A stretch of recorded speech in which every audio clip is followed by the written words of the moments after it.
Hello and welcome to episode 119 of the Character Unlock podcast, not to be confused with the emergency telephone number for COVID testing in the UK, which is also 119.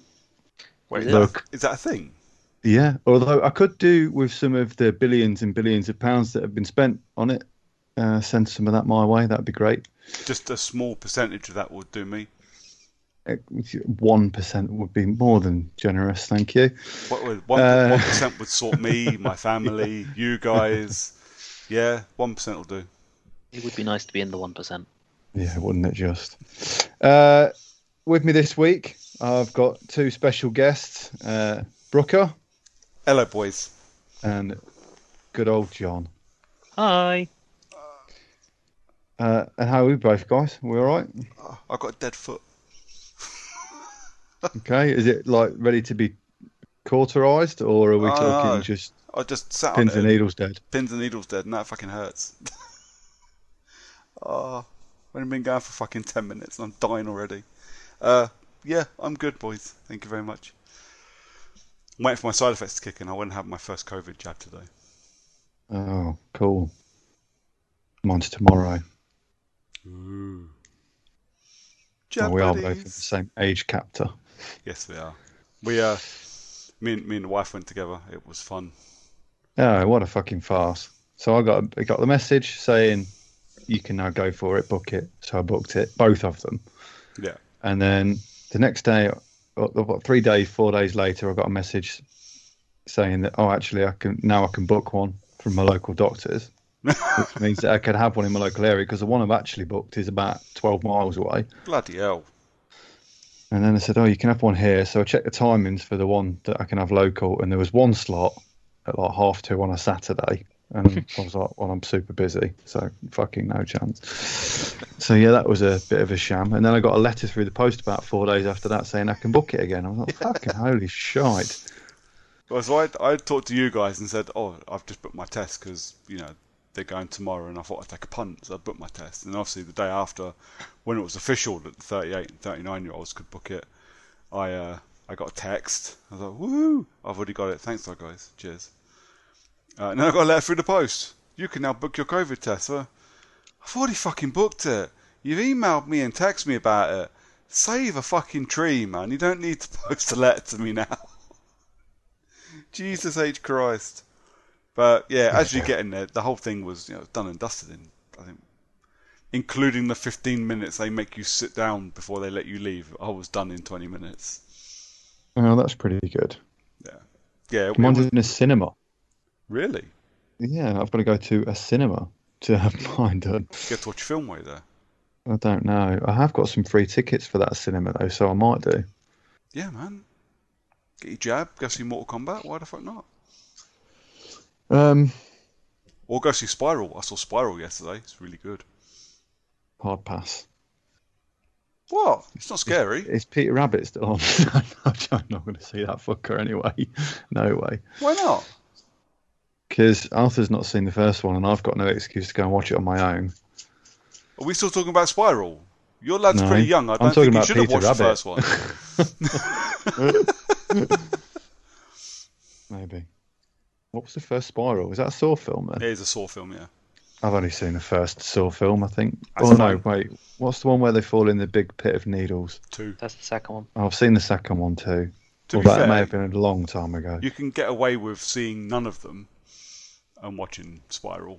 You would be better off seeing at least the first 4, or just be like me and just binge them all 2 weeks before you go to the cinema.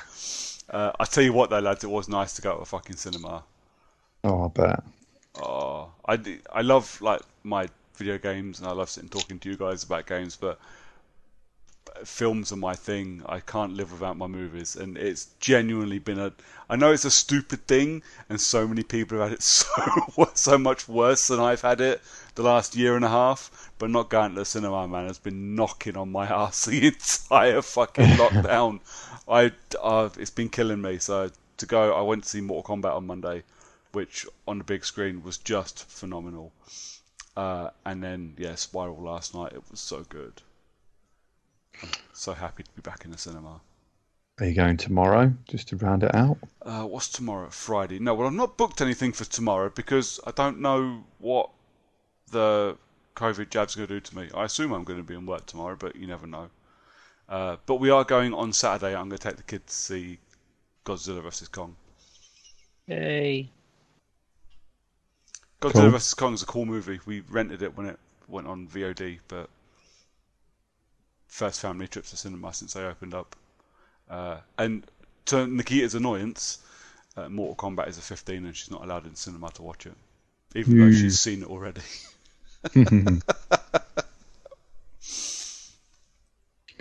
So it's all looking up. Yes. I've got my first indoor party this week. I'll say party. It's just drinking beer and having a takeaway. But we're indoors. We don't have to hang around in the cold anymore. Which is good because it's fucking the In the weather's rain. turned to shit again. Yeah, it's gone fucking ridiculous, ain't it?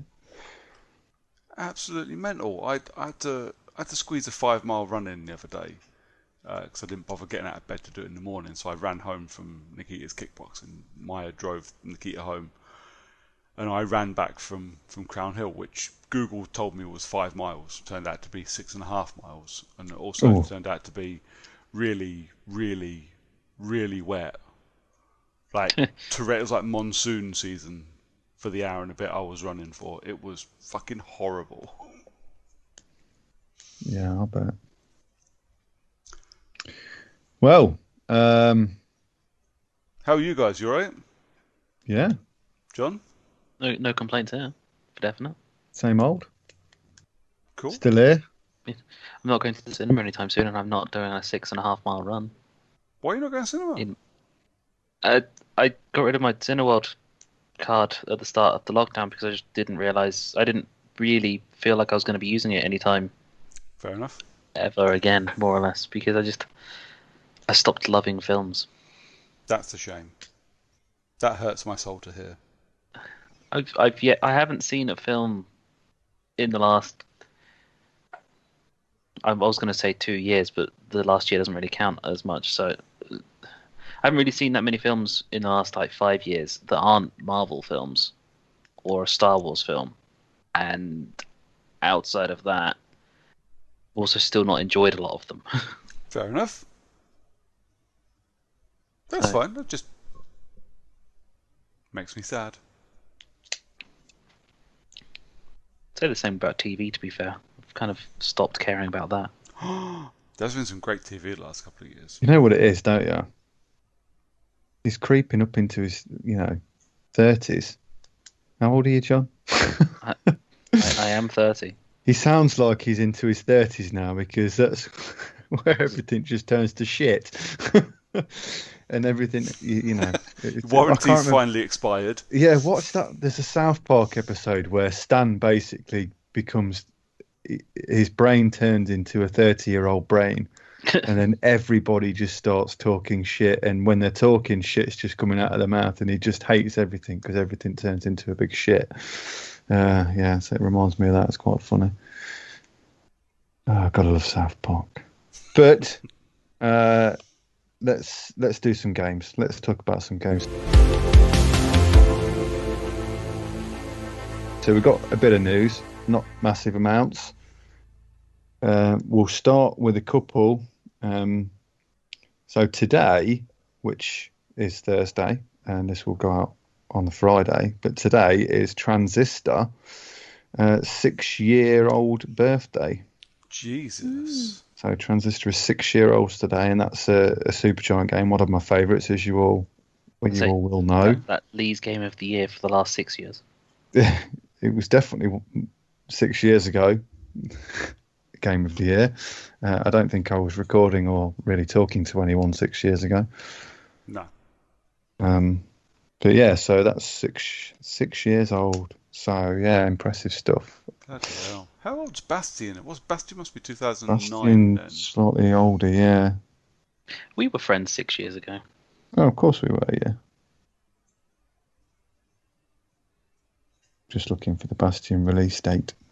2011. 2011. Yeah, so I enjoyed 4 years Bastion. split between. I enjoyed Bastion a lot. And segueing from that, into another Supergiant game for Hades. A rating has been spotted for the PS4, Shit, yeah, son. which is an odd choice. But I suppose it'd be PS4 and PS5 now, I guess. Yeah, I guess so. I think it'd run dreamy on that. I imagine I don't it runs suppose. amazing on the PC, but it was brilliant on the Switch even still. So, I don't suppose for a second that means it's only coming to PlayStation. That's just where the rating was spotted. well, I don't know, you see. So Transistor and Pyre only came to PlayStation Okay. and in PC. Oh, actually, in fact, Pyre I think is only PlayStation. I've not played Pyre. Pyre's an interesting game. It's the weakest of the four, I think. Okay. That's interesting because I really didn't get on with Transistor. I feel I should give it, Pyre is on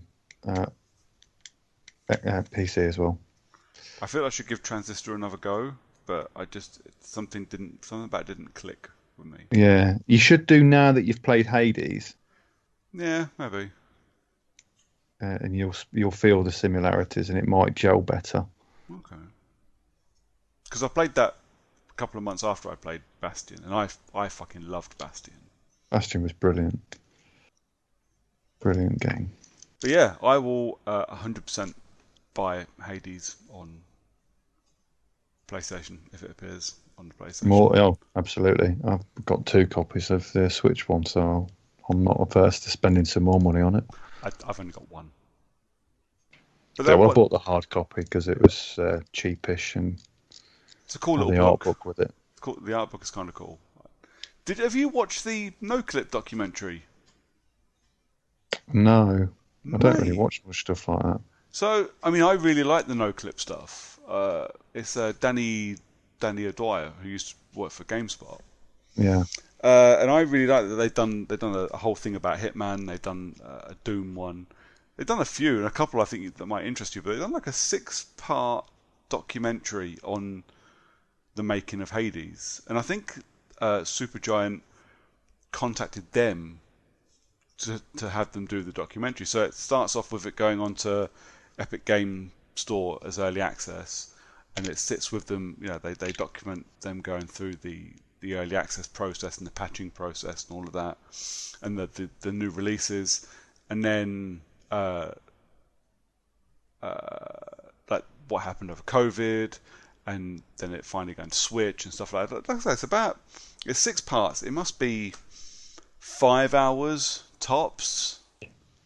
Genuinely, Matt. I mean, I don't suppose it will tell you half as much stuff as it told me because I don't follow Supergiant that closely. But I think you might get something out of it. It's really worth a watch. I watched it literally this week. I was watching it because it popped up on my feed because they'd finally done the final part of this documentary. So I was like, fuck it, I'll give it a watch. Why not? So while I was dithering about at work, I was watching it. Mate, it's really, really good. Well, if I can find 5 hours somewhere, I'll probably pick it up then. It's in like 6 40-minute segments, so you can watch them like on your lunch break or whatever. Yeah. 40-minute lunch break. Well, you know what I mean. I don't have a lunch break. I just watch them while I work, but I tend to be left on my own when I'm working, so that's all good. Yeah. But yeah, I'll link it out to you. I think you'll enjoy it. It is good. Cool. So I mean, yeah, that's good news. Staying with PS5, the performance patch for The Last of Us Part 2 was released this week. It seems to have gone down well, so as far as I can tell. What do you reckon? All up for it. I mean, it Yeah. runs beautiful on PS5 anyway, but giving me more performance, more power out of my PS5 into my favourite game of last year. Okay. Might finally kick me up the arse and get me to finish off my third and final playthrough, or my third playthrough, not my final, my third playthrough. Still got to finish that no deaths, grounded difficulty playthrough. I mean, I loved it, but I'm not ready for another playthrough yet. I need some time. It's super stressful. It's super for me anyway. It's super emotional. It's a tough play, and Mate, it's soul destroying, that game. I love it for its ability to destroy my soul. It is a soul destroying game. I love it so much. It's one of those games. I think I could play that the same way as I watch films like Martyrs, whereas you're not supposed to enjoy getting to the end of a piece of media and feeling that empty, but I really do. And The Last of Us 2 probably best in show for that kind of story. Mm-hmm. So yeah, third playthrough absolutely is on the cards and is being done, but obviously got so much other stuff to play. Yeah, I know that's the feeling, isn't it? I mean, I picked up a PS2 the other day for pennies almost. Yeah. And a copy of Dirge of Cerberus because I wanted to play it, and then I can never remember playing it when I was younger. But then I look at all these amazing games that I've got now, and I think, well, where the fuck am I going to find the time to play this shit? Yeah. It's tough.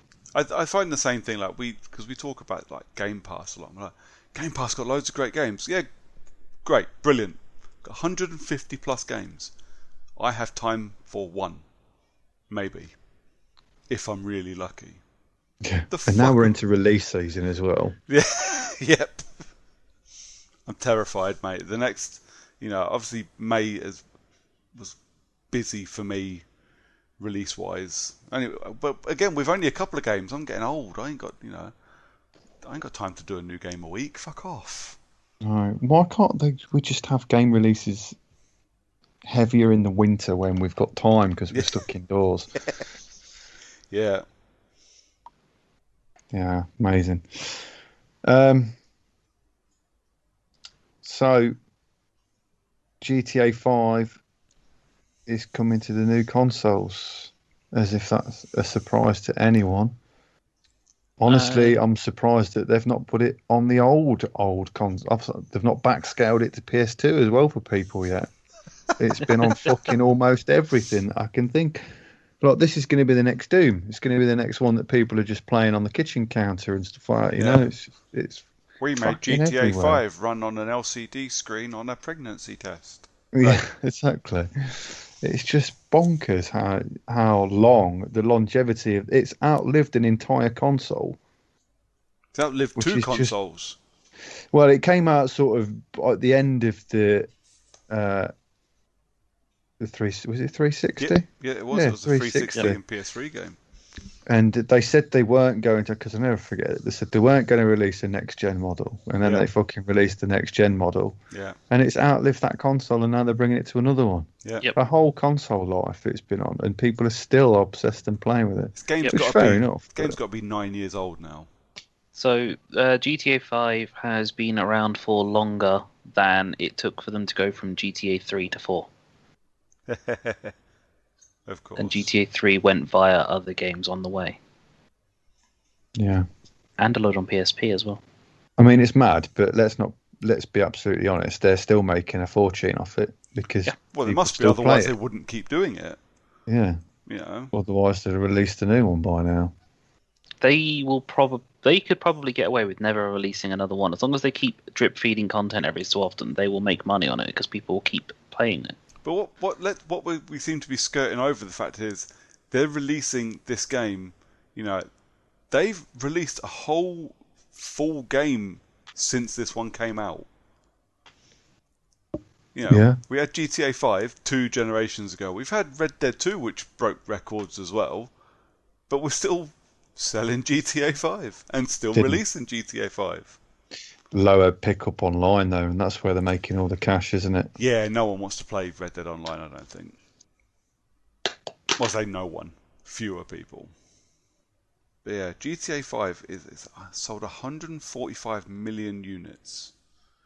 It's the second best-selling video game of all time. It makes you wonder who's not got a copy of it now. Me. Oh, I've got a copy on the Xbox 360. Do you think it's they'll give me the free upgrade to Series X? I mean, technically, it's on Game Pass. I could have a copy installed. Yeah, it is, isn't it? Yeah. I don't. I mean, don't get me wrong. I quite enjoyed the story when I was playing it, but it's certainly the online portion of the game isn't for me. But I do understand why people play it. You know, it was that age period that I was in when I was playing Halo. You know, it's the only game I played, and I played it all the time. Yeah. Oh, we've all had games like that. Huh? Yeah. Well, you had KZ too, and Yeah. you know, John had Viva Pinata Wow. and Football Manager. Yeah. We've all had, and I'm sure there's going to be times where we all still have games that we go back to.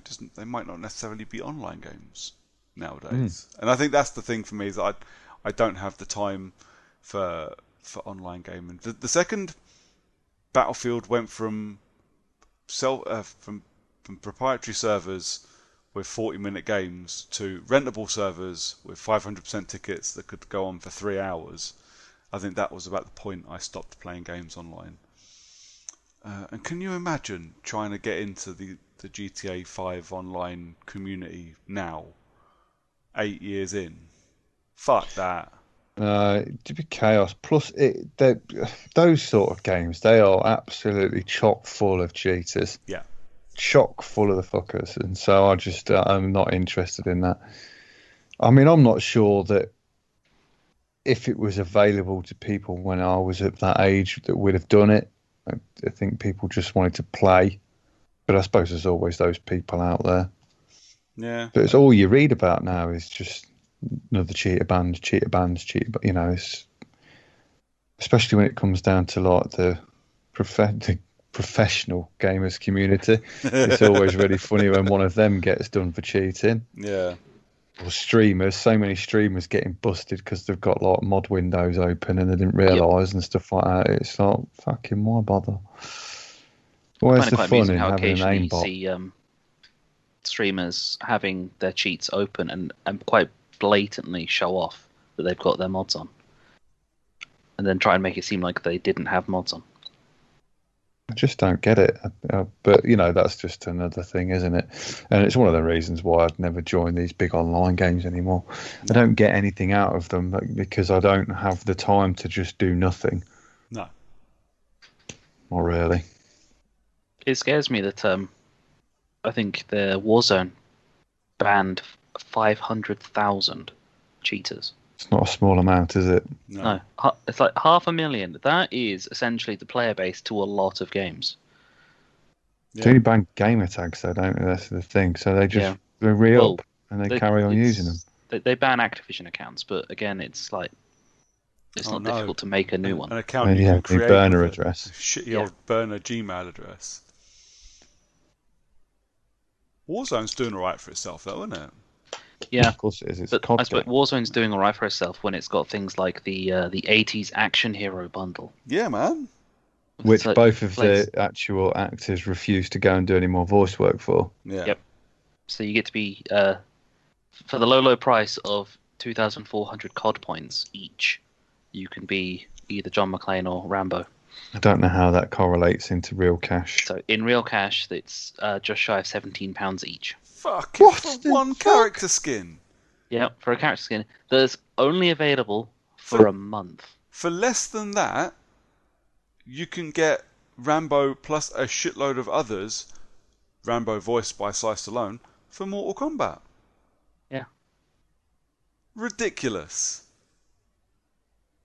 Also, the Rambo and John McClane skins do not look very good. I'll be honest, I'm surprised that Bruce Willis didn't come back to do John McClane because, well, he needs a bit of money or. I mean, if they don't even need them to come back and do any voice work, they could literally just pull audio out of the films. Possibly, yeah. But yeah,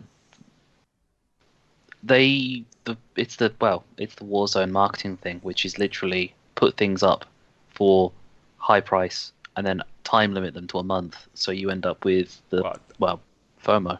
That's not Warzone, is it? That's Fortnite doing shit like that. Fortnite seasons do that. Yeah. Anyways, so I literally just when you were talking, I was like, oh, Warzone's doing alright for an online exclusive community. Just, COD or not, it seems to be doing okay. Yeah, it's a pretty huge and substantial because they keep updating it. Yeah. And the fact that they looked after it after Call of Duty is a yearly thing, and yet they've converted Warzone into a 1980s version, so it fits with the Cold War, and it's even though you have to load up Modern Warfare in order to play Warzone, it's set, and all of the content is basically the Black Ops content. Okay. Fair That enough. was weird. Yeah. We were boring him so much he started watching YouTube videos. I'm not. I've got a new phone, so I'm kind of getting used to it, and I'm just trying to read a bit more news about these two last pieces I want to talk about. Okay. But it's not got any of the auto stop pop-ups and shit put on. I've not put any of that stuff on it yet, so I still get that crap. So yeah, sorry. No, that's all right. But we can move straight on to that bit of news I'm reading about. Go on, Em.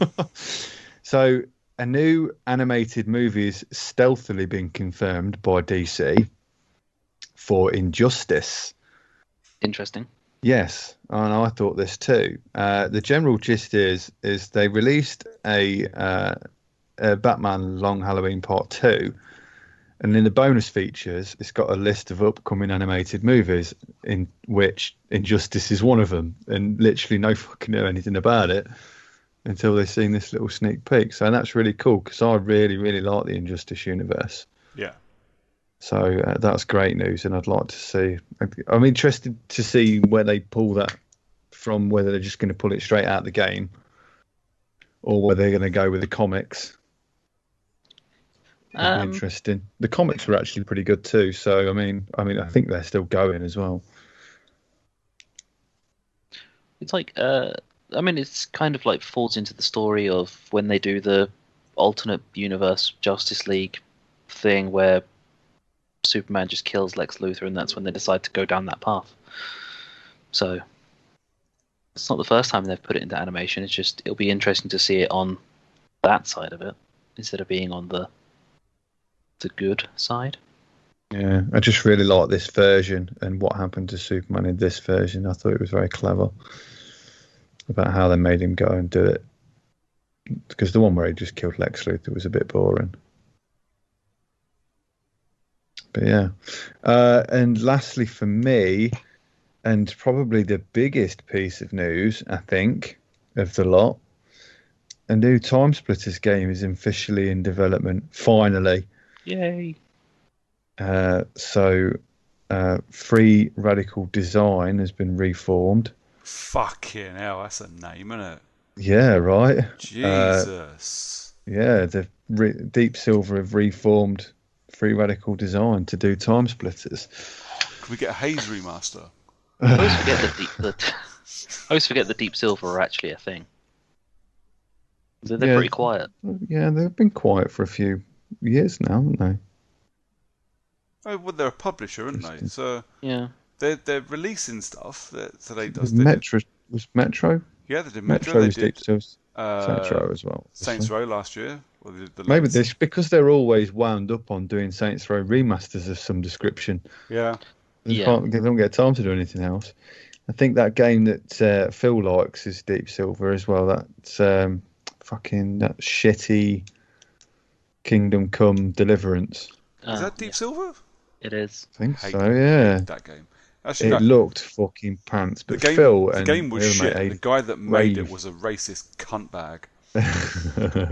Well, these guys that I know, they rave about it, saying how good it is and stuff like that. So, just when they're talking about it, it just sounds like shit. It's awful. So Kingdom Come Deliverance is now on Amazon Luna, apparently. That's how. It's an Amazon Luna. It's Amazon's cloud gaming platform. Oh, okay. Well, that's going to fail, isn't it? Let's be honest. I mean, they just need to look after it at least a little bit, and it'll be better than Stadia. Well, Google did announce the other day that they've not forgotten about the Stadia, which did tickle me. I mean, your console's like a year old, and you're already having to announce that you've not forgotten about it. Boys, if you ever want a bit of fun, did you got to go onto the Stadia subreddit, because it's a bunch of fanboys going, "Don't forget the Stadia's actually really good. Look at this." No, lads, it ain't. It's a bag of wank. You just don't want to admit it to yourselves yet. Yeah. Deep Silver did Manhunt as well. Yes, they did. And that was actually quite funny, wasn't it? Let's be honest. I mean, I'm not getting the Switch version, which is out. But it is going on to Game Pass next in like 5 days. Yes. Cool. Have you played it? You've No, not played yet. it either, John. Well, there you go. Then there's your opportunity. It's pretty fun, actually. It is fun. Just to doss around. Got it for Big Shark. I bought it on Xbox. Got it for free on PS Plus. Platinumed it on PlayStation. Whoop. I was bored. I didn't know what to play, so I put it on. 8 hours later, I finished it. Yeah, I liked it. I thought it was good fun. It was good. I For really what it liked was. It was a bit cheeky, weren't it? Yeah, it was a time wasting. It was a palate cleanser, is what it was. One of those games after you've played something like The Last of Us, where you need just something dumb to play. And Yeah. Man-Eater was perfect. Yeah, I played The Last of Us and then went into something dull instead with Days Gone. So. Well, I went The Last of Us and then went into Ghost of Tsushima. So, yeah. Yeah, big. Yeah, too big. I think that was probably my biggest issue with Ghost of Tsushima was the fact that I went from just big, soul-sucking game to just big game. Big Shark, man. Yeah. Sharky game. And I've not got anything else news-wise. Have you guys got out? No. No? I did like the thing you sent us the other day with the Series X and PS5 performance pack coming for Saints Row 3. Yeah. It's going to make my DualShock pulse purple. Will 100%. When it goes onto a sale, I will be buying it on PlayStation, and I will definitely play it just so I can do that. Even though I bought it on Xbox. Yeah, I ought to get my dubstep gun out of the attic because that was great. Mine doesn't work anymore. I got sad when I pulled it out after moving house. Aww. Literally, I moved house, pulled the box, saw it, and I was like, "Oh, cool!" Pull the trigger, and nothing. Have you changed the batteries? I did. A little, yeah. It's I think there's a wire went in it. You can give your the old batteries. You can give them away, free of charge. Thank you. I'm not going to. You get nothing. I sent you guys a picture, didn't I? I was clearing out one of my cupboards in the house, and I found the Saints Row branded Ouija board. Yeah, you did. I got Classic. with my Get Out of Hell pre-order. I remember going to collect it as well, because I went to Game to buy it, and I went in and collected it, and they handed me this little bag, and it's like a Happy Meal box, but all demonic and Saints Row-ish. It's really cool. And Mrs. was like, "You going to throw that away?" I was like, "No. It's a Saints Row Ouija board. Why would I throw it away? It's like the coolest thing." The big red button rather from Saints Row, it still works, and I have that out on display. Nice. Oh, I do love Saints Row. That's why I was kind of annoyed that the dubstep gun doesn't work, because the button still does. But oh well. Still live forever in hope of Saints Row 5. I mean, I live in hope for just Saints Row 3 and 4 to keep getting released, every couple of years. Saints Row 3, in fairness, Saints Row 3 did look really good. Like that, it was a proper remaster. It looked really good. The only reason I didn't platinum it was because there's one event that I just can't do. I suck so hard at it. I'm so much older than I was when I first platinumed it. But yeah, the game it looks and plays so great. Yeah, I was quite happy to spend money on it and spend 30 hours in there. It was awesome. Yeah, awesome. I'll probably play it when you buy it, if I'm absolutely honest. Look, to be fair, I already own it digitally on Xbox. You have it. Well, no, because then I won't be getting the blue control, Oh yeah, the purple you won't get the controller. purple pulsing controller, no. But yeah, I'll definitely buy it, and it'll almost certainly be digital. So yeah. Yeah. And so I guess I've got one, just a bit of an odd one, and it's kind of a segue from between news and what we've been playing in Okay. a way. So I bought Super Mario Kart Home Circuit for the Switch because in the news side of it, it's actually half price on Amazon at the moment. How So much is there's your half news. price? It's 50 quid. Half price. Yeah, 50 quid half price, mate. Fucking hell. What fucking Nintendo playing at?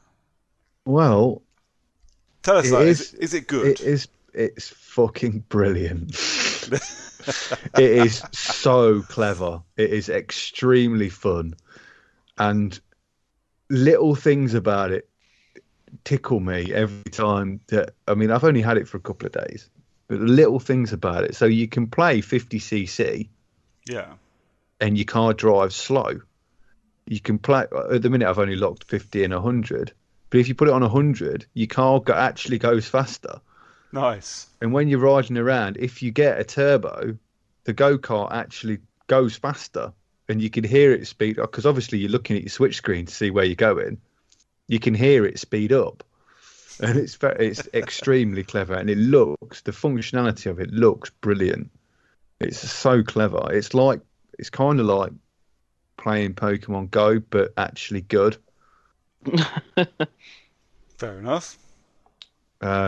It's got a pretty good range on it. If you've not got anything in your way, it can go a good distance. I mean, I can ride it probably 20 foot up the corridor and back, and it does okay. When it gets to sort of the outer end, the camera signal starts going a bit iffy, but it still responds to your switch. Yeah. So the premise is you put up these cardboard gates. They're almost like Lego stuff by the looks of it. So you unfold these cardboard gates, and there's 1 to 4 gates, and you set the 4 gates up wherever you want, and then you just tell the game that you want to paint a track, and this little geezer on the the little geezer that rolls out with the traffic light normally, he comes out with a big paintbrush and slaps paint all over your wheels, and then you ride around the track. So you draw the track with the car, and then it sets it up and it fills in all of the other go-kart racers, fills in all of the bits where you're going to get power-ups. It does all of that, and then you just race around that same track that you've just made. Nice. In your house. It's so obviously I've said to the missus and the kid at the weekend we're going to go fucking mental We're going in to his empty playroom. the living room. Well, he's got his playroom, so it's flat floor in the playroom, which is good. Yeah. So I'm going to get the Christmas lights out and fucking the USB strobe lights, and I'm going to get build a train track and drive the car underneath and do all this fucking amazing shit. I'll probably just end up riding a figure of 8 if I'm honest. Yeah. But it's a cracking bit of kit. I mean, there's not much to talk about in terms of gaming itself because you make a track and you race on it. That's but it is fun. It's a shame that multiplayer is particularly expensive because I think you can actually have up to 4 players now, at least from what the box said to me. I presumed it was 2-player originally, but it looks like it's 4-player, up to 4 players now. But that means you need 4 carts and 4 switches, which is expensive. No. So you're looking at almost a grand to have a multiplayer match.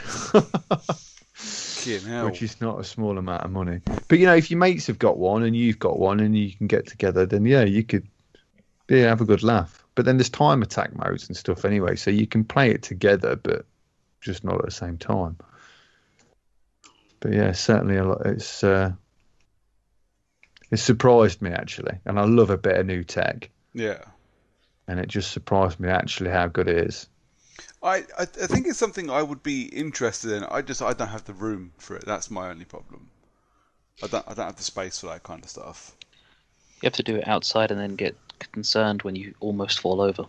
Well, this is I mean, if your carpets are reasonably flat you don't actually need a lot of space. You can drive it anywhere you want. It's like just having a very small remote control car in your house. And I'm pretty sure you don't live in an actual Matchbox. But it's not far off. Well, so I mean, functionally, it's great. I mean, I'm very lucky to have very long, flat corridors, and Arthur's got a playroom with a flat floor, so there's plenty of space to do it in. So it's a bonus. But I mean, I've just been riding it around in the lounge, which is a normal size room, and just while he gets used to playing it, and he can't get out of the habit of watching the car and not looking at the screen. So he just watches the car and drives the car. Yeah. Whereas I keep saying, don't look at the car, look at the screen. But he'll get there. He picks up things very quick now in a game, in that not nowhere near like as you used to. It used to take days for him to figure something out, but now it's minutes. Nice. So that's good. And so there we are. That's one thing that I've been playing. So let's move on to what we've been playing. John, do you want to go first today? Okay, yeah, I'll go first. So obviously, a game that I know and love with all of my heart has had its remaster release. Farming Simulator. Yep, Farming Simulator, 2017 edition. Mass Effect Legendary Edition came out literally like last weekend. Did you pre-order it? Yes, kind of. Like a week before it came out. Well, that's a pre-order, mate. Yeah. Right, fuck off. Right. I have also been playing said game, so I might forego talking about it and just chat about with you about it, so Brooker can go sleep and get a coffee or whatever. Both. Yeah. Drinking coffee while he's asleep. So I've already finished a playthrough of Mass Effect 1 on Insanity difficulty. Took me a little over 34 hours, and that's doing every side quest that I could find. I mean, including I'm going to casual, random planets. And I'm at 15 hours, I think. And I've not even gone to Feros or Navaria yet. No, so I was probably about the same, to be fair. I had done almost everything that I could do that wasn't the main story for a long period of time. Like, as soon as I'd gotten Liara, I was only interested in going around and finding stuff and seeing if there were things to do. So I actually finished the game overall at level 29. Kind of annoyed that I couldn't get that last bit of XP to get me over to 30 for when I started Mass Effect 2. So, a little annoyed at that. But overall, kind of really enjoyed it. A lot of the little changes and little updates to the game, like visually, quite cool. Like, well, it isn't a small visual update for one, is it? Well, no, I mean like the little like minor changes they've made. So when you do the mission on the moon, if you look at the planet Earth, it's actually the right way around, whereas in Mass Effect 1 it's not. Well, no, see, the planet was the right way round in Mass Effect 1. America was the wrong way round. Yeah, so Florida was on the west coast. Yeah, so they just put America in backwards. It's like some crazy mirror universe. Yeah. But in the Legendary Edition, it's the right way around. And there's a mission that you kind of just randomly come across when you're going through some of the solar systems on... Oh, I know which one you mean. On a planet, there's a nuke that's gone active, and so it was the one where basically Admiral Hackett messages you as you're traveling around and states that some of the probes that were sent off during the Turian War, during the First Contact Turian War, one of them has just started sending a signal back saying that its mission was complete, and they presumed that they were all destroyed. So you go and search out this probe that was supposedly sent into Turian space, which had a nuke on it on the off chance that they captured it. And then blow themselves up with a nuke because you're at war with the race. Yeah. You then discover that the nuke is underground and is therefore probably been put there by someone, and you meet a guy called Alanis Hellcat or something. Yeah, I can't remember the name. Which is the basically he's named off of the two Turian suppliers of weapons, like Alanis Risk Control and Hellcat Armory or something. High Cats or something like that. Yeah. So he's supposed to be a Turian. In Mass Effect 1 original, he is characterized as a human, which didn't make any sense. Still talks about the First Contact War in Skillian Blitz as if he was there. And says your kind as well. Yeah. So it was just a minor coding issue on their end when they first released the game that, to be fair, I'd only probably done that mission once consciously and maybe another time previously when I wasn't really paying attention to what was the lore or anything, so it might have been like a first playthrough type thing. Hadn't noticed that he was supposed to be a Turian until playing it this time round and seeing that he was a Turian. I'm thinking, something's different here. And it just entirely made sense. Yeah, I probably wouldn't have even noticed one way or the other if I hadn't have read the other day that they'd changed him. Yeah. There are some other minor changes to the overall game across the board, but some of them are in Mass Effect 3, so I haven't got that far. But like they've added weather effects to some of the planets on Mass Effect 2, which is quite cool. Well, they added a lot of actual visual updates to the planets on ME1. So whereas I don't remember some of the vistas looking quite that good, no, they definitely as they do now, and there wasn't moving suns and planets in the background. It was they were there, but they were pretty dull. You know what I was pleasantly surprised by when I got there? The first Thresher Maw I found on Mass Effect 1. They look amazing. They do look absolutely beautiful, which is weird considering what they are. Yeah, giant butt worms. Yeah, giant planet worms. But they are just absolutely gorgeous in this compared to what they used to be. And I quite like that one of the updates to the overall gameplay is the Mako having essentially controls like the Nomad from Mass Effect Andromeda. I can't remember what it used to control like, but I do quite like it, apart from when it gets mixed up whether you're going backwards or not. Yeah, so the Mako in Mass Effect 1 controlled like a bit like a balloon. So it felt controlled like an old drunk man trying to push a trolley around Tesco's with only 3 wheels. Yes, and the fourth, where the fourth wheel should be, is actually just helium balloons holding that side up. So in reality, the Mako just felt weightless, which it shouldn't do, seeing as it's on a planet. And the boost on it wasn't there. The boost drives me fucking insane on this one still because it's so short and it makes that such a loud sound effect. Yeah. But other than that, yeah, I'm quite happy with it. It's great. I mean, I still fucking hate hilly planets, but who doesn't?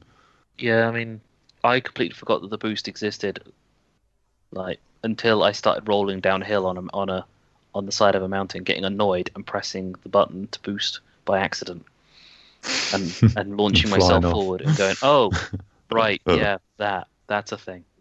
And at this point, it was like I'd already done almost all of the planets, and it was like hour 24 or 26 or something at that point, and I was like, well, feel like I just wasted a big chunk of my time. Overall, I've enjoyed it. I'm now on Mass Effect 2, still on Insanity, but getting really pissed off because the difficulty is fucking massive. Because the Insanity difficulty in Mass Effect 1 on Legendary Edition is toned down significantly to what it was. Really? There isn't a ridiculous amount of enemies just spawning and coming at you like there was, and the enemies go down just as easy as Brooker's mum. Zing. Whereas in Mass Effect 2, every enemy has either armor, shields, or a barrier, and that is a fucking ball ache, and there just isn't enough ammo. Whereas Mass Effect 1 obviously doesn't have that ammo issue. And my personal favourite change to Mass Effect 1 is that you don't have to play soldier or a specific class to have the ability to use all of the guns. So you can still use the sniper rifle, you just can't specialise it and get the assassination and all that stuff. Yeah. skill. I like it. That's my favourite change because that allowed me to play Sentinel, but still roll around with the one shotter. Yeah, which is basically the only gun you need in Mass Effect 1 is the sniper rifle. Yeah, the sniper rifles in Mass Effect 1. The sniper rifle, like the high power ones, and the explosive rounds. Well, I think I was still on level 3 weapons for all of my characters. And then I got a level 7 sniper rifle. Yep. So I've literally just been walking through the sniper rifle. That might have coincided with a patch they put out. I bought it. They put out. To be fair, is that they found out that level 5 weapons, I think, weren't showing. Just for some people, and then other people weren't getting a level 7 weapon show. So it was literally, it's like you go from 3, 5, and then you get nothing from 5 onwards until you start hitting the C9s, and then yourself, which is you didn't see 5s, you just went from 3s to 7s. Like for some reason the weapons just weren't dropping, and you were skipping entire sections, which probably makes planets a lot more difficult than they should be. And I definitely came across a mission that I don't ever recall playing before, and it's one of the ones where you have to get to either 80 or 90% of one of either Paragon or Renegade. And I honestly, I don't recall ever playing a full playthrough at full Renegade before. Like, I think the only time I've done full Renegade is when I've done short playthroughs with just trying to get a character through with the Renegade ending. So yeah, looking forward to eventually finishing Mass Effect 2 and then 3, but the way that I'm going through 2, because 2's difficulty hasn't changed, I'm not looking forward to 3's difficulty, because that one's a fucking ball ache as well. So I'm tempted to drop the difficulty down, but I'm now about a third of the way through, so I've done the... Oh, just do it. Yeah, that's the thing, is that I'm at Horizon, the planet where you meet Caden and you go up against the Collectors. I'm on the last mission, the last section of Horizon, just about to go through the doors, and I know how much of a fucking arsehole that final fight is. The fucking shit, what are they? The big blue things that just shoot you from across the map. Yeah, that's what they're called. Yeah, those bastards. I can never remember what they're fucking called. All I know is that they're cunts. So yeah, Mass Effect Legendary Edition. 1, really good. 2 is fucking hard. And it may end up doing 3 playthroughs, just so I can go a full leveled playthrough to go with my Man Shep and Fem Shep playthroughs. Strangely enough, Mass Effect 2 thought I did a Paragon playthrough, even though I was Renegade of Mass Effect 1, just because of the ending I chose. Because I saved the Council. Oh, did you? Yeah, I don't like the... Okay, it wasn't so much a Renegade ending, it was more of I'm aiming to play through as a person who knows what the ending is overall for Mass Effect 3. And I was aiming for trying to get the best possible ending. So I actually, to be fair, I did save the Rachni Queen as well. I always like to save the Rachni Queen. Well, genocide of a species is not like something you should take lightly. So yeah, save the Rachni Queen. To be fair, I did save all the colonists on Pharos. So You're not the best Renegade, mate. It probably was a Paragon playthrough, to be fair. Oh well, I guess I'll just do the opposite when I do FemShep because Renegade FemShep is always better. Yeah, just full Renegade, mate. Just every possible choice that you get, bad. Choose the bad one, always. What else have I played? I've as of like literally 3 days ago when it went onto Game Pass, I played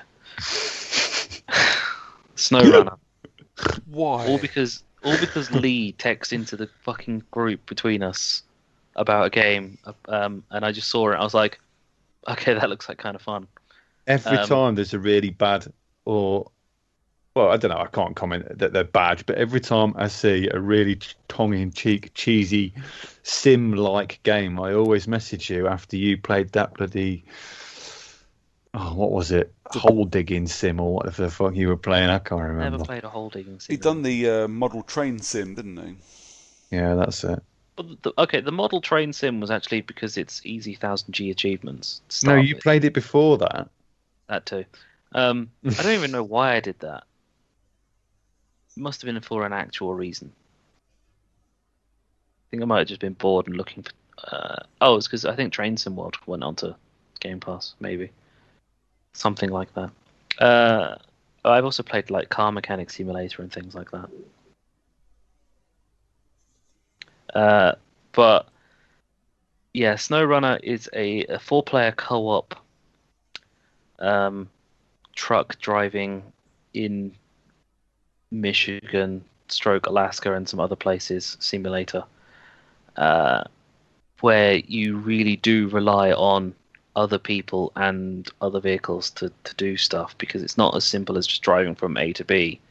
You have to essentially build the map around you. So there are reasons you can't go from A to B. There's like been a rock slide or a fallen pylon or the bridge needs building. So you have to go collect stuff, put them onto, essentially deliver them to that location to get that to build, just so you can go and do the delivery that you really want to do.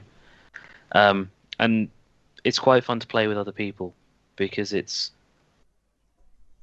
well, you, as a team you have to do it. So I got a truck stuck in some pretty deep water, swampy bog, and needed help getting out.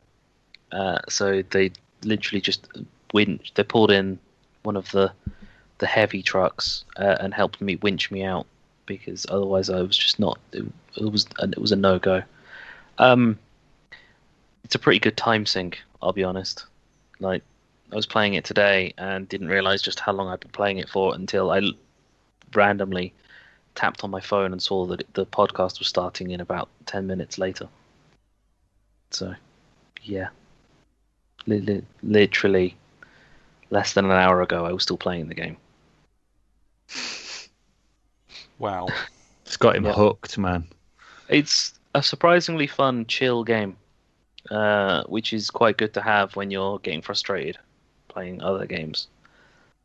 Which is something that I always look for. I always look for those chill games to play because as annoying as it is to be driving along and then get your truck stuck in some mud or snow or something, there's always a way to get out of it. I just need to learn how reversing trucks works in video games because it's not easy. Fair enough. It's not one for everyone, but it's on Game Pass, so it's fun for me and the people I'm playing with. But I think I'm done with what I've been playing. Cool. Big Brooks. What did I say I've been playing? Let me check my email because I can't. Did you finish Returnal? No. Let's start with Returnal, Sam. Oh. Because you've finished Returnal, haven't you? Yeah, so I'm probably going to double up with you on this as well. Right. Returnal, for now, has been shelved because I don't like. Right. So I had an amazing run on Returnal. I played it for 2 hours, I think. Finally, on my, I think, 5th or 6th attempt, I beat the first biome boss. So I had a 2-hour run, beat the boss, got past the boss without actually using my item that respawns you, which I was quite chuffed with. Rolled into the second biome and thought, well, I don't really want to continue now because it's been 2 hours. It's like 10 o'clock at night. I want to go to bed. Chucked the game into rest mode. Turned off all of the auto updating. And kind of set the game to the hands of the rest mode gods. Came back a few days later. I have been, like, the last couple of weeks, I've been so busy. I've had so much shit that I'm doing in the evenings. Work's been absolutely fucking brutal. So quite a few times I've had like a chance to sit down and play some games, and I've literally gone, just no, I don't have it in me. I've been exhausted the last couple of weeks. So I got onto the PlayStation. I went, oh, fuck. I've got a Hitman Elusive Targets come out. Bollocks. And this is what we were talking about previously on the last episode. Like, I can't save and quit this game, so I can't play anything else while I'm on this run. But you know what? I'm so crap at this fucking game, and I am pretty crap at it, and that's fine. I'm crap at most games. I was like, you know what? I'll jump on. This was 2 Saturdays ago, I think. I chucked the. I went, you know what? I'll carry on with the run, and as soon as I die, I'll move on. I'll go do my Hitman thing. I went straight through Biome 2 without a single death. To be fair, I had a decent loadout. I had a decent weapon. I did okay. You know, every room I went into that I got battered about, I didn't get battered too badly, and there was enough health to make up for what I lost. So I did okay.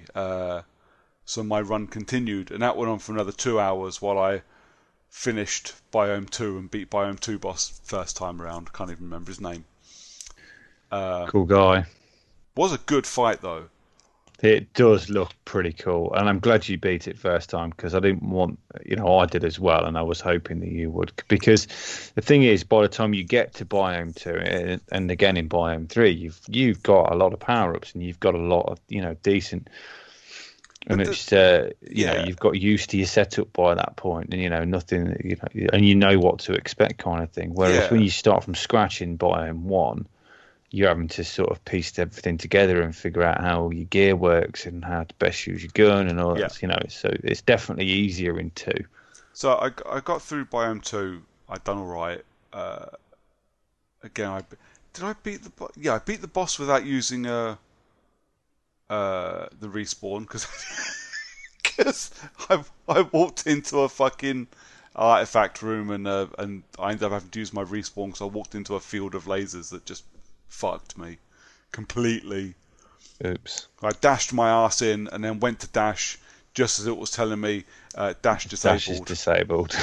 And it fucked me. So it killed me. I lost my respawn, and that was. I mean, that's fine. That's the thing that makes me love Returnal, is that fuck up is me. That's all me.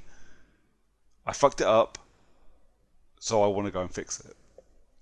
That's what makes you keep playing. So I beat Biome 2, and that was, like I said, that was another 2 hours or so. And now we're getting quite late Saturday night, and I've got to get up and go for a run the next day. I'm like, oh right, okay, I'll just leave this here then. Got into Biome 3 and put the game into rest mode again. All this time, I'm talking to you guys. I think mainly I'm talking to you, Leon, the text that we've got going. I need to stop. I need to stop playing. I've got other things that I want to play. And I'm not saying I don't want to play it ever again. I'm saying I want to turn it off, go play something else, and then come back.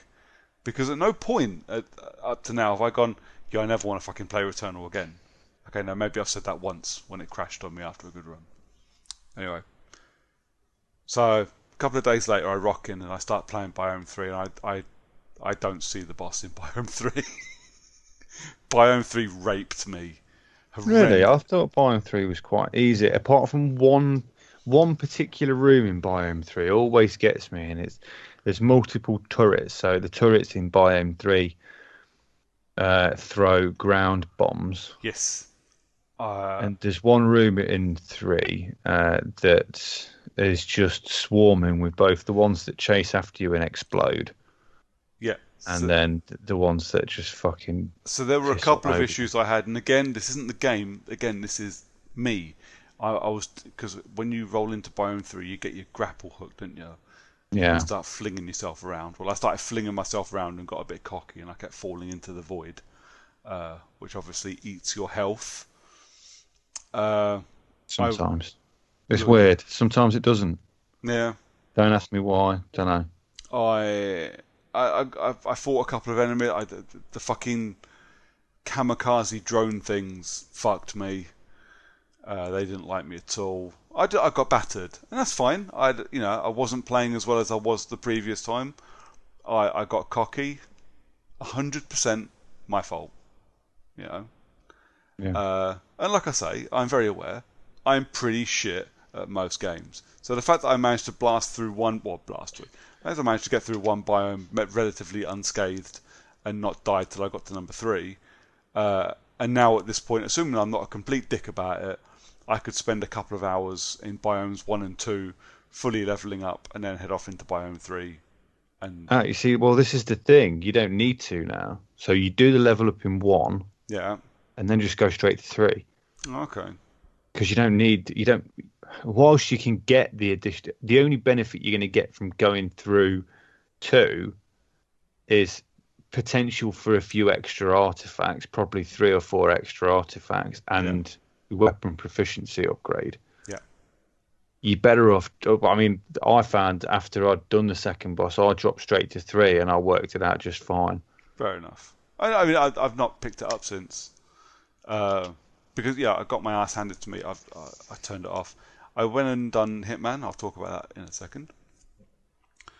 But it was a relief to turn that game off and be able to go and play something else. The game's literally held my PlayStation hostage for a week. And I think I texted you guys after I'd done my Hitman thing. I needed 5 minutes for the elusive target. In reality, in reality, I needed about 40 because I needed to run around and do a bit of recce and find the best way to do it. But I was done with the elusive target. My elusive target run took me 5 minutes. It's all I needed. And if it had let me save and quit, I'd have saved and quit, done my 5-minute ET, and gone straight back to Returnal. Mm. But as it is, I've got other. Obviously, we played the challenge game as well this month. And I want to play Resi. Resi is in my disc trays, waiting for me to play. But Returnal had my fucking game. Returnal had my PlayStation. I couldn't put it on without losing what was probably as close to a god run as I'm ever going to get. But that's not to say I'm not liking Returnal at all. I'm absolutely loving it. But I will not. It's being shelved now until the developers put a save and quit in there of some description, even if it's soft checkpoints, just so I can quit once I get into a room, and the save disappears as soon as it opens up. I just need the ability to turn my game off and play something else. Yeah. I'm hoping that in the next couple of weeks, I'm hoping that the guys from Last Save Loaded are going to be organising a King of the Hill thing on Mortal Kombat X on PlayStation. How shit will it be when I've said to them, yeah, I'm definitely up for that. That'll be a laugh. Oh, I'm sorry, boys, I can't come play because Returnal's in rest mode. How shit? Yeah, it's pretty crap. I mean, I can empathise with everybody on that one. If it was an Xbox game, I would have that issue. Fortunately, I played the majority of my games on Xbox. So Returnal, I believe, has been in rest mode for the last week or so. Yeah. I've not played it since Mass Effect came out. I finished it. I was just waiting for the fanfare and the congratulations. You know, this is fine. To be fair, I did give you a shitload of praise when you texted me the Yeah, screen of you doing the credits, and mate, I'm impressed. I'm impressed at anybody that's done it. So I think I worked it out. It was my fifth or sixth run. I can't remember now, actually. That I actually finished it. So Biome 5 and 6 I absolutely love. And I love 2 and 3 as well. I fucking hate 1 and 4. So 1 and 4 is quite. So I've spent a bit of time on the subreddit for it, and 1 and 4 are kind of judged to be A, the hardest, and B, A, the hardest to play, B, the hardest bosses to beat, and C, just plainly the crappiest of the biomes. See, they're cool biomes to look at and to play in, and the enemies are fine, but they're the hardest. 1 and 4 are the hardest. So one's got by that a long shot. One's a piece of piss now, actually. Prometheus to be fair, look but 4 to is it, which ridiculous. I really enjoy. I really enjoy walking around in 1 just because I feel like I'm playing in Alien Covenant. It's kind of cool. Oh yeah, it feels just like it, yeah. But 4 is just fucking. It still annoys me now, and I know what's coming. It still annoys the crap out of me. But it's a weird situation from my point of view, though. So I've seen a lot of people say these things. I'm like, oh fuck me! It took all of my effort and tenacity to get out of Biome 1. Do I really want to keep playing? I mean, yes, because it's great, and yes, because I'm not quitting a fucking £70 game just yet. But at the same time, I'm like, oh, it just, you know what I mean? It just puts you on edge. Yeah. Like, oh, for fuck's sake, really? To be fair, I don't actually have any trouble getting through 4 now. But initially, when I first got to 4, yeah, it was harder for me than 1. But then, of course, it is. It's fucking 4, and 1's 1. 1's a piece of piss for me now. I can get through 1 without taking a hit. But 4, if I don't pay attention, and if I'm just trying to rush it because this is my 3rd run and I'm bored, then I make stupid mistakes and you die. 5 and 6. 5 has some interesting enemies. 1 in particular gets right on my tits all the time. I think it's the worst enemy in the game. Okay. And the problem is, it's not one of the cool ones either. It's one of the fucking mobs. Oh. And you are always swarmed by them, and they are fucking annoying and difficult to keep out of the way of. Yeah. Because of how many of them there are. Well, they're flyers as well, which never fucking helps. Oh. The fucking bat things in Biome 1 piss me off. Yeah, so I just jump and swing. They're the exact same bats in 4. Yeah.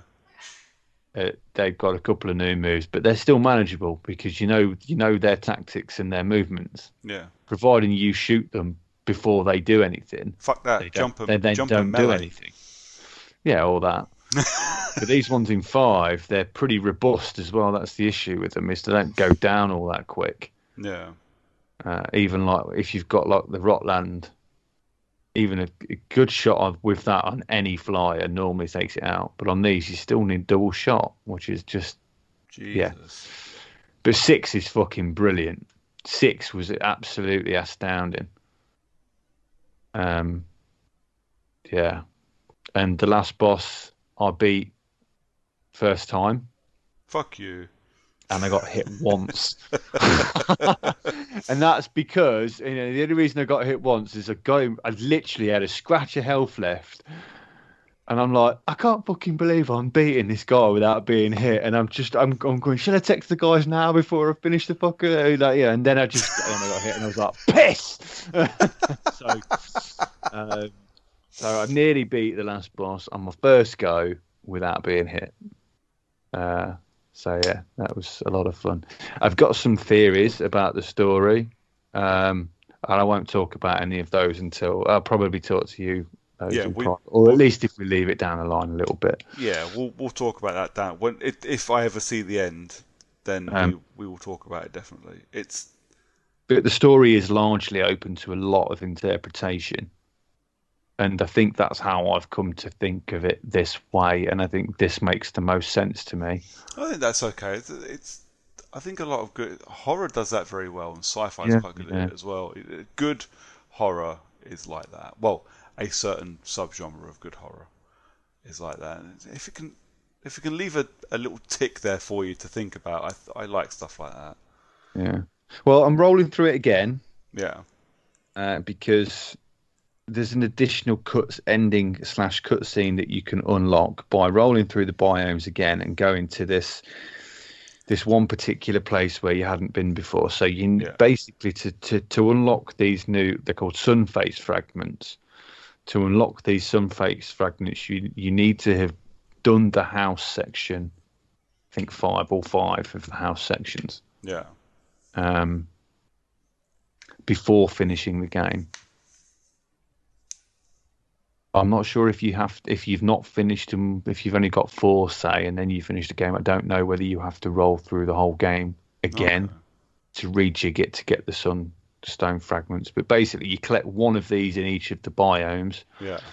And then you finish the game again, and you do something just before the end of the game, and then you get an additional cutscene that's related.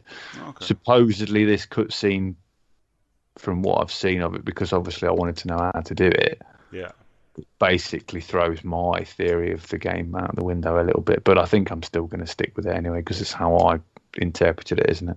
Yeah. And I got from I had a fucking blinding run, an absolute blinder of a run. I went from 1 through 5 with no deaths, no nothing. I just literally rolled the whole lot. And then did a fucking stupid cock up with those stupid dipshit flying enemies in 5. So I got all 5 sunstone fragments in my first run, and since then I've just been stuck on 4 and 5.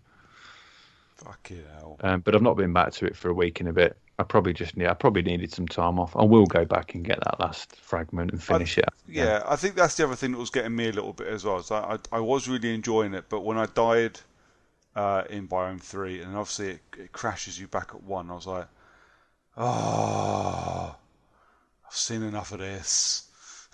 Well, if I were you, because I know that there's no way you're going to be playing this game to unlock all of the items and all of that stuff. It's just not that thing. But, in terms of your next piece and your next playthrough, play through 1, take it easy, pick everything, skip Frike. Yeah, go straight to 3. That's 100% the plan, because Frike is a cunt.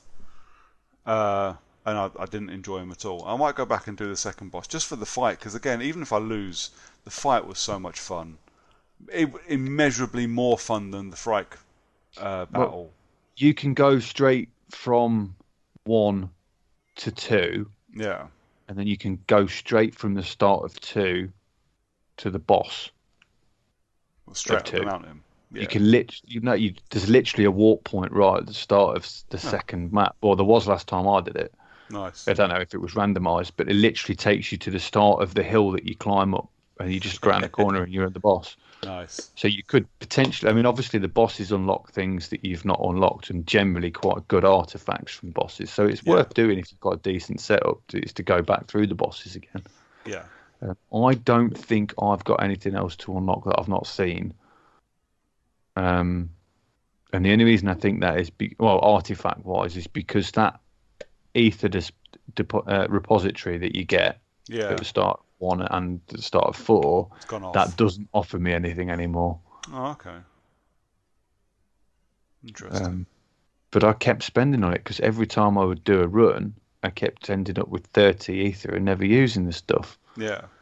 So now that I've done that and I've unlocked everything there, and now I'm unlocking all the crates with it and stuff as well, But it's handy to keep around, because a couple of the artifacts you pick up give you additional bonuses based on how much ether or oblite you're carrying. Yeah. So I generally carry as much as I can, just in case one of those comes up.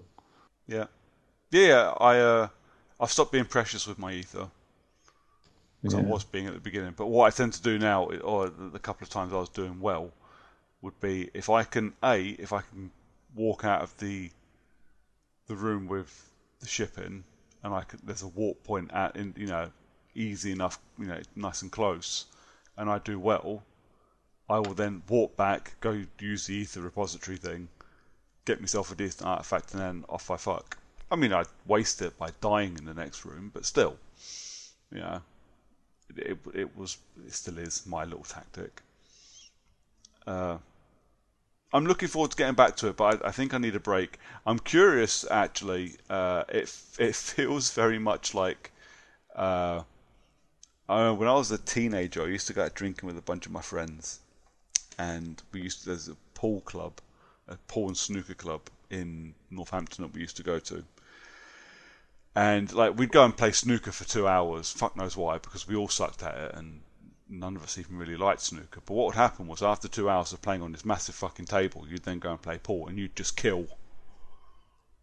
I reckon this is what I'm going to do with Returnal. I reckon I'm going to go play Darksiders or something, and I'm just going to be unstoppable because I've tempered myself in Returnal bullshit.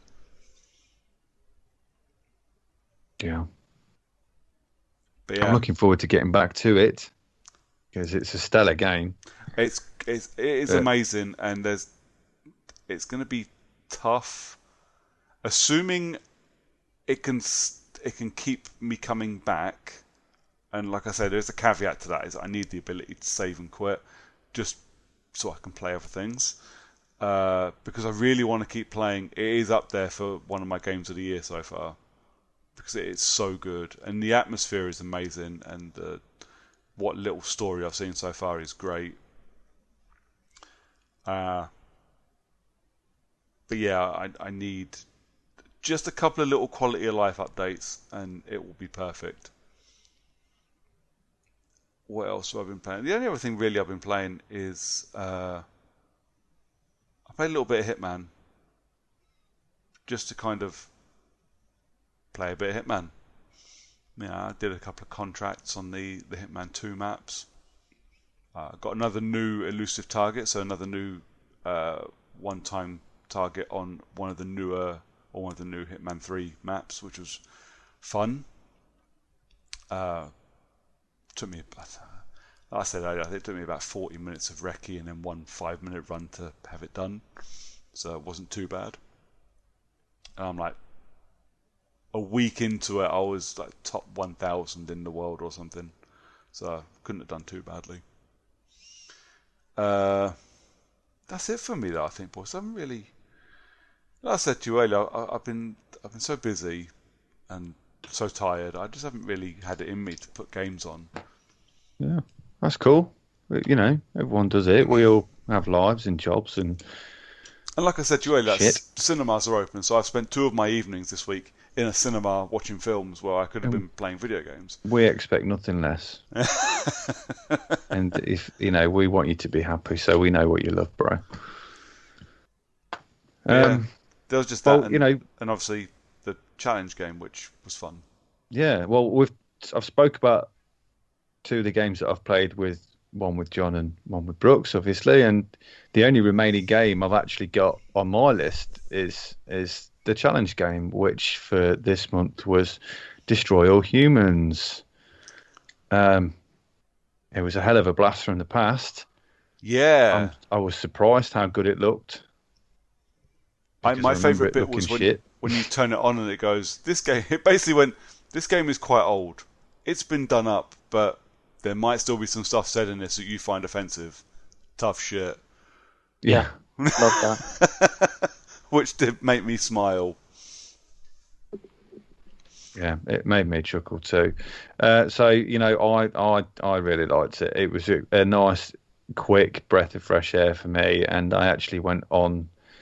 When I'd finished the game, finally, I only had 2 achievements left to get, so I went and just popped them. It took me less than half an hour, so nice. I've aced it as well. I absolutely loved it, and I'm glad I chose it. I did. I was tempted. I was going to go after the 1000G for it, just because it's not that. Looking at the trophy list, it's not that bad. Seemed relatively doable. yeah, and then I got to the final boss. I haven't finished this game, so it's the first one so far this year that I haven't actually finished, and that's because I ran out of time. Time did get away from me a little bit, so I kind of spammed my way through it. I kind of speed ran the first 20 missions, but it meant that I'd done none of the extras. I didn't, I've got nothing upgraded, no nothing, so I'm finding the final mission a bit of a struggle. I've not given up with it yet. I will finish it because it's annoyed me that I haven't finished it, but I was trying to finish it this afternoon when I got back from the vaccine centre, mate, I was losing my shit.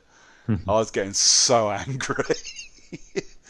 It is a blast from the past. It's not necessarily a welcome blast from the past in places. Some of it is a bit, the difficulty spiked in a couple of places. It moves around a touch, doesn't it? Yeah, a couple of it did spike a bit, and it annoyed me a little bit. Nothing that wasn't beatable, but I think this afternoon, because I was just trying to rush it before I went out, I might just sit down at the weekend and try and get it finished. Take me time with it. But I really enjoyed it, and I love Crypto. He's a cool character, and I remember playing the original Destroy All Humans when it came out and absolutely loving it. I think this one or the remake, it looks great. It plays more or less okay. I think some of the targeting in it leaves a little bit to be desired. It wasn't the greatest. At least that was my experience with it.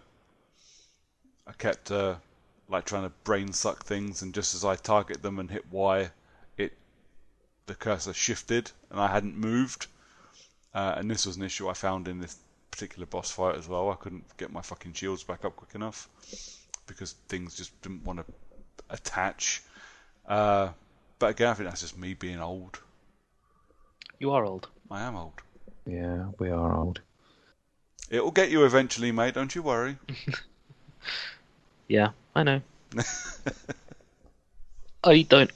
To be honest, it's been such a long time since I actually played Destroy All Humans that I don't remember being on foot that much. I remember a lot more being in the saucer.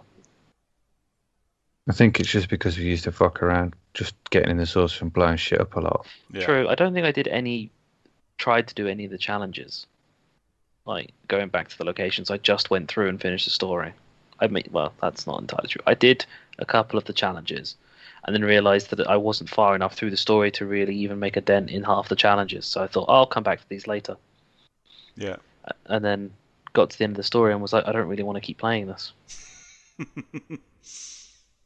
I might go back and do a load of the challenges, but I think if I'm going to 100% it now, I need to go replay most of the fucking missions, which is going to be a pain in the balls. I really liked it though. It's a damn good choice. It was a really good choice, and yeah, I really wish I've never played the original all the way through. I don't think, because I don't remember. Well, I think wasn't the Area 42 mission all brand new? It was never used originally. I couldn't tell you. It's been a long time. I think that's what I've read. So in this version, that whole level was never there before.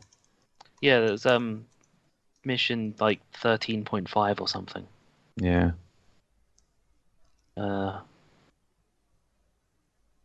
It was fun. I really enjoyed playing it until I turned it off the first time and then went back to it. Because I think if I'd carried on, I probably would have enjoyed it more. But it was never gonna stop me playing Mass Effect, and then it kind of, if it wasn't for Mass Effect throwing me with being a bastard hard moment, I almost didn't finish it. So, there you go. But now you have. Yep. So we're all good. So. Well, that's it then. So next month's game, I believe, is Brooker's choice. It is. Do you guys fancy a little co-op? I'm more than happy to play, depending on the game. Well, I mean, if you don't want to play the co-op, I'll do something else. But if if you're up for a bit of co-op, I'm always up for a bit of co-op. Let's see. Bring it. What you got? how do you guys fancy Zombie Army 4?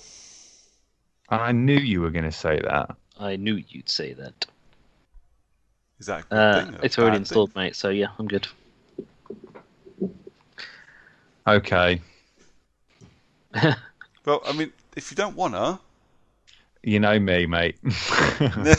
I'll play anything co-op, but I don't. I'm not a fan. Is it what sort of? Is it Left 4 Dead or is it Yeah, I think it's World War Z or it's somewhere in the middle. somewhere in the middle? Yeah, okay, I'm in. It's Sniper Elite, but with zombies. Interesting. It wasn't it actually originally a mod to a game I do not know. beforehand. I think. Zombie Army Trilogy is something I've always kind of fancied playing, but I just never got around to it. And now it's on Game Pass, and I got it on PS Plus as well. So one way or another, I was going to be playing it. I just thought because it's only like 10 hours to do the campaign, and it has 4-player co-op. So if you guys fancied a bit of 4-player co-op, Is that a 10-hour average or is that a 10-hour it should take you? 10-hour average.